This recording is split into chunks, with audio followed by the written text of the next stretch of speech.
আলহামদুলিল্লাহ, এই হচ্ছে আমাদের নবীনগরের অবস্থা।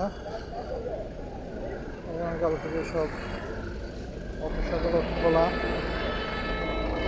এই হচ্ছে পরিস্থিতি, মানুষ পার হওয়ার মতো জায়গা না, একটা মানুষ যাবে সেরকম জায়গা না, পরিস্থিতি খুব ভয়াবহ। তারপরে বের হয়ে আসলাম চাপা দিয়ে, সামনের দিকে বের থাকি, আমার গাড়ি কোথায়, এখানে কি অবস্থা, মানুষ যাওয়ার মতো পরিস্থিতি নেই, পুরো রাস্তাটার বাস করা। আর ভাড়ার কথা কি বলবো, যার যেরকম মনে যাচ্ছে সে সেরকম নিচ্ছে।